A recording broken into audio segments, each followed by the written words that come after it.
as pessoas que puderam se manter em isolamento agora nessa pandemia, diga-se de passagem, uma minoria, o que essas pessoas fizeram em casa ao longo desses 3 ou 4 meses de quarentena? Pelo que se viu, elas trabalharam em home office, nas horas vagas elas assistiram filmes, séries, leram, ficaram na internet um bom tempo para se entreterem nas redes sociais, enfim.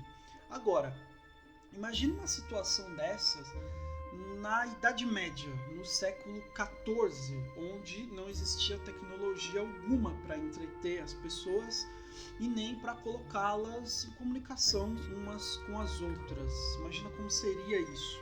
Um dos temas de fundo do livro Decameron, do escritor italiano Giovanni Boccaccio, é a fuga do tédio e do pessimismo, justamente no contexto de uma grande pandemia que foi a peste negra, a famosa peste negra, uma doença que, segundo os historiadores, dizimou 1/3 da população europeia. Só para citar uma breve descrição do que foi a peste negra, vamos dar uma olhada em um trechinho da introdução da obra Decameron. Apareciam, tanto nos homens como nas mulheres, ou na virilha ou na axila, alguns inchaços. Alguns desses cresciam como maçãs, outros como um ovo. Cresciam uns mais, outros menos. As pessoas os chamavam de bubões. Dessas duas referidas partes do corpo, logo o tal tumor mortal passava a aparecer de novo por toda a parte. Em seguida, o aspecto da doença começou a alterar-se. Começaram a surgir manchas de cor negra ou arroxeada nos enfermos. Tais manchas estavam nos braços, nas coxas e em outros lugares do corpo. Em algumas pessoas, as manchas apareciam grandes e espalhadas. Em outras eram pequenas e abundantes. E do mesmo modo como, a princípio, o tumor fora e ainda era indício inevitável de morte futura, também as manchas passaram a ser mortais para os que as tinham instaladas. Que coisa agradável, hein? O Decameron conta a história de 10 jovens, 7 mulheres e 3 homens que ficam em isolamento social para evitarem que a peste os contagie. É tipo uma classe média que fica nas redes sociais impulsionando a hashtag Fique em Casa. Entendeu? Para que o tédio não tome conta dos dias e para que o otimismo possa persistir em dias tão difíceis, uma das personagens da história, de nome Pampinéia, sugere que ao longo do confinamento as pessoas presentes contem histórias umas para as outras. O título Decameron significa 10 dias, ou seja, a história se passa ao longo de 10 dias em que esses jovens se encontram confinados. Assim, o livro ele vai apresentando as histórias chamadas de novelas que são contadas ao longo dos 10 dias. Ao todo são 100 novelas. Além disso, o Decameron também mostra as reações dos personagens ao ouvirem as histórias que um vai contando para o outro. Esta obra do Boccaccio tem a característica de transformar em literatura assuntos da vida cotidiana mais banal. Ao contrário do que se produzia na época, o autor colocava o foco da sua escrita no humano e não no divino. Mas não significa que o divino não estivesse presente. O Decameron está repleto de um deboche, de um sarcasmo com a vida social que em diversos momentos tem como alvo a igreja, a fé ou os seus representantes. E a partir desse foco no humano, se diz que o Boccaccio foi um dos fundadores do chamado humanismo. O fato dele privilegiar o humano ao invés do divino, além de fazer diversas críticas à igreja, colocam o Boccaccio no lado oposto ao dos filósofos que nós estudamos aqui, no caso, o Agostinho e o Tomás de Aquino. Para começo de conversa, nós precisamos considerar o seguinte: num contexto onde a morte está tão presente, os questionamentos sobre o pós-morte, ainda mais na Idade Média, são muito naturais, né? Assim, o Boccaccio não poderia deixar de lado as questões sobre fé e religião, mesmo tendo como foco o humano e não o divino. Ele não foge do debate sobre a cristandade medieval, mas dialoga com ela de um modo diferente. E esse, ao meu ver, é um dos principais méritos dessa obra. E olha só o que a pesquisadora Amanda Zaterra fala sobre isso. A presença constante da morte que permeava a vida está presente ao longo de toda essa narrativa. Uma realidade complexa, mimetizada na literatura de Boccaccio. Diante desse contexto, os aspectos ligados à religiosidade do homem medieval são recorrentes em grande parte das novelas do erudito. Aspectos relacionados à morte, mas também à vida daqueles que ainda podiam desfrutá-la. Johann Huizinga, no já citado Outono da Idade Média, nos afirma que a vida da cristandade medieval é, em todos os aspectos, permeada de imagens religiosas. Não há coisas ou ação em que não se procure estabelecer constantemente uma relação com Cristo ou com a fé. A civilização do Ocidente é profundamente, intimamente marcada pela noção de criação. Os homens e as mulheres da Idade Média creem no Deus do Gênesis. O mundo e a humanidade existem porque Deus quis assim, através de um ato generoso.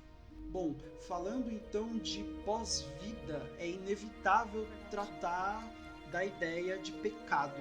É preciso falar sobre essa ideia ali na Idade Média, muito presente.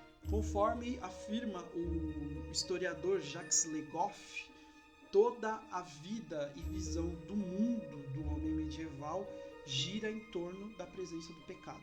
Como nós vimos em outros vídeos, essa ideia de pecado é responsável por uma tensão constante nas relações entre o que se entende por corpo e alma, né? Tanto no Agostinho quanto no Tomás de Aquino isso acontece. Basicamente é o mau uso da razão que acaba permitindo que o pecado se instale nas ações humanas. Em Agostinho é o corpo a fonte do pecado, enquanto para o Tomás de Aquino são as más escolhas da razão que permitem que o bem esteja ausente das relações humanas, e aí isso tem impacto no corpo, que é o espelho da alma para o Tomás de Aquino. Vale lembrar que também para o Tomás de Aquino o mal tem o sofrimento físico como um dos seus aspectos. Então as doenças elas têm uma origem no pecado, seja como herança do chamado pecado original lá do Adão e Eva, ou seja no pecado praticado cotidianamente. E com a peste negra não era diferente. O pecado entre os seres humanos era considerado uma das principais causas da doença. Ao colocar o ser humano como foco das suas histórias, o Boccaccio desconstrói o sagrado como algo metafísico, né, fora desse mundo, e apresenta ele como uma construção humana.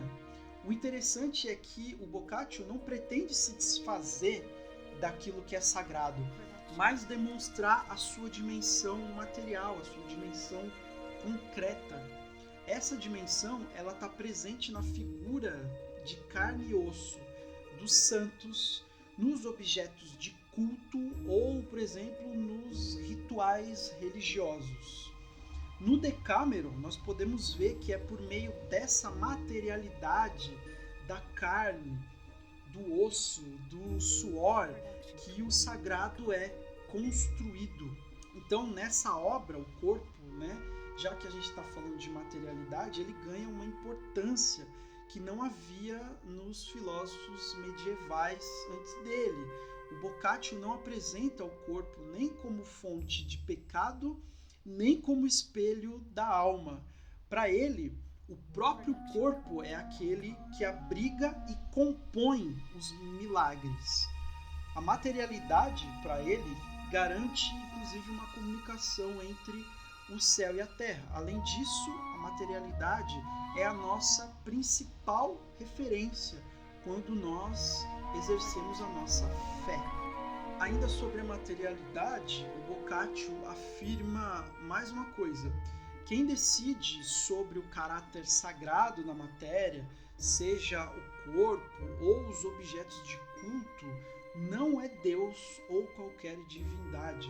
São os seres humanos que, com a sua devoção, decidem sobre o que é ou não é sagrado. Ou seja, se a gente pegar uma definição de sagrado como algo que possui um elemento divino, independente da vontade humana, então os objetos não têm nada de sagrado. Tudo é fruto de uma escolha humana. Percebe como ele inverte uma ordem que na filosofia coloca o céu acima do ser humano?